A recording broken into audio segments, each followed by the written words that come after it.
नमस्कार दोस्तों, जय जोहार। मैं कौशल तिवारी और बिहनिया संध्या में आपका स्वागत है। कहा तो तय था कि भ्रष्टाचारियों को उल्टा लटका कर सीधा कर देने का, लेकिन अब अपराधियों के खिलाफ कार्रवाई करने वाले थाना प्रभारी जैसे लोगों के खिलाफ यदि कार्रवाई हो रही है, उनका तबादला कर दिया जा रहा है, तो फिर इसे क्या कहेंगे। सवाल सिर्फ तोमर बंधुओं का नहीं है, उनकी रंगदारी और वसूली के अपने किस्से हैं। मीडिया में अटा पड़ा है तोमर बंधुओं के करतूतों के किस्से, और जो संपत्ति बरामद हो रही है उसके भी अपने किस्से हैं। लेकिन आज हम बात कर रहे हैं डोंगरगढ़ के उस कांति योगा अग्रवाल उर्फ बाबा तरुण का, जिसके खिलाफ कार्रवाई करने की वजह से एक टीआई फिर बलि का बकरा बन गए, उनका तबादला कर दिया गया। तोमर बंधु के खिलाफ 4 एफआईआर करने वाले थाना प्रभारी योगेश कश्यप को किस तरीके से फेंका गया, यह किसी से छिपा नहीं है। सरकार का घरे में है। गृह मंत्री विजय शर्मा को जवाब देना चाहिए कि आखिर उन थाना प्रभारियों के खिलाफ क्यों कार्रवाई की जा रही है जो अपराधियों के खिलाफ सख्ती बरत रहे हैं।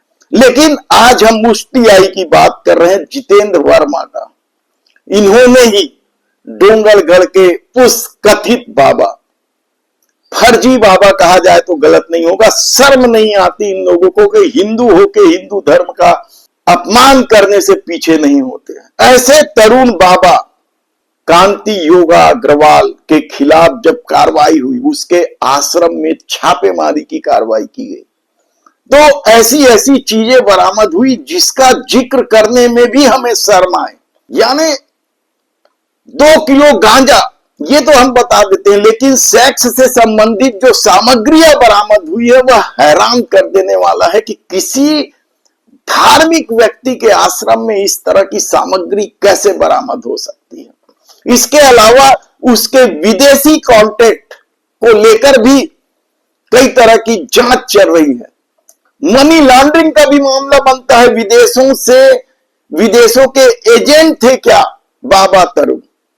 यानी किस तरह से बांगर बिल्ले निकल पड़े हैं हिंदुत्व के नाम पर अपनी दुकानदारी चलाने के लिए, आप सुनकर हैरान हो जाएंगे।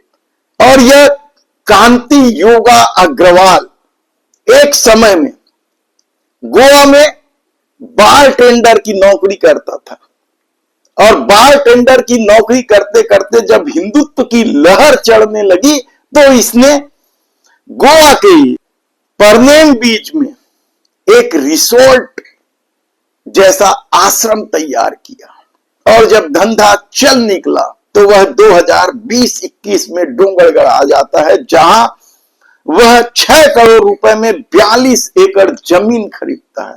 ये 6 करोड़ रुपए उसके पास कहां से आए, आज भी उसके पास जवाब नहीं है। केवल एक ही जवाब है कि लोगों ने दान दिया है, एनजीओ के माध्यम से आया है।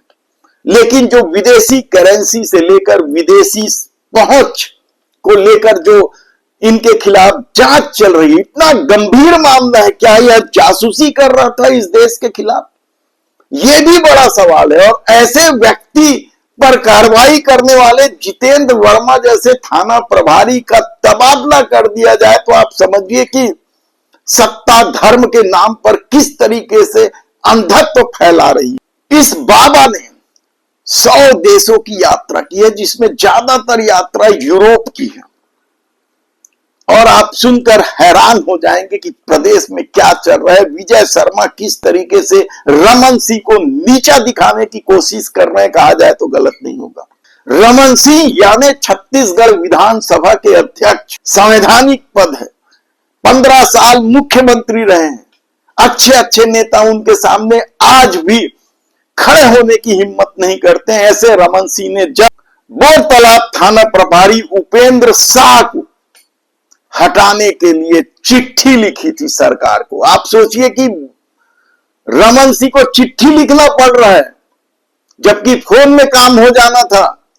चिट्ठी लिखना पड़ रहा है उपेंद्र शाह को हटाओ, ये आदमी ठीक नहीं है। और उस आदमी को, जितेंद्र वर्मा को हटाकर डोंगरगढ़ का थाना प्रभारी बना दिया गया, ताकि उस बाबा को बचाया जा सके, ये बड़ा सवाल है। और आप खुद सोचिए कि एक तरफ तो ये चर्चा है कि डॉक्टर रमन सिंह की सत्ता में खूब चल रही है, लेकिन एक टीआई के तबादले को लेकर भी या कार्रवाई करने को लेकर भी उन्हें चिट्ठी लिखनी पड़ रही है, और उसके बाद भी उस टीआई पर कार्रवाई नहीं हो रही है। तो समझिए कि भारतीय जनता पार्टी की ये डबल इंजन की सरकार कैसे चल रही है और गृह मंत्रालय कैसे चल रहा है, ये बड़ा सवाल है। ऐसे कई उदाहरण है, आज तो हमने केवल 2 टीआई लोगों का उदाहरण दिया है, योगेश कश्यप और जितेंद्र वर्मा। ऐसे में बड़ा सवाल यह है कि यदि छत्तीसगढ़ में अपराध बढ़ रहे हैं, कानून व्यवस्था की स्थिति खड़ी हो गई है, जगह जगह लोग नाराज हैं, तो क्या इसके लिए गृह मंत्री विजय शर्मा जिम्मेदार है? हालांकि गृह मंत्री विजय शर्मा के इस्तीफे की मांग को लेकर या उन्हें हटाए जाने की मांग नहीं है।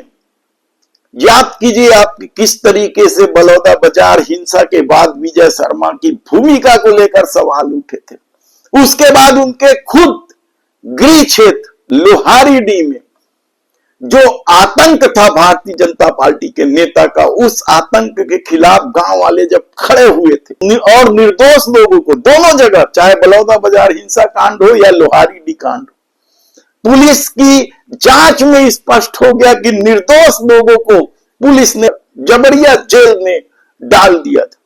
यही नहीं, जिस एसपी ने खड़े होकर छोटे छोटे मासूम बच्चों की पिटाई करवाई थी, अभिषेक पल्लव, उसे प्रमोशन दे दिया गया था। और वही अभिषेक पल्लव महादेव सट्टा ऐप में हर महीने लाखों रुपए घूस लेता था, ये आरोप लगे हैं। ऐसी परिस्थिति में आप समझिए कि छत्तीसगढ़ में गृह विभाग कैसे चल रहा है।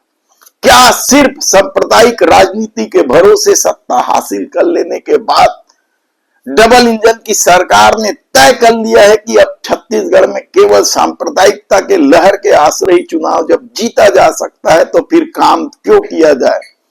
ऐसे तमाम सवालों के बीच ये बड़ा सवाल है कि उस बांगड़ बिल्ले ढोंगी बाबा को क्या बचाने की कोशिश हो रही है, और इस खेल में क्या गृह मंत्री विजय शर्मा स्वयं शामिल है? धन्यवाद।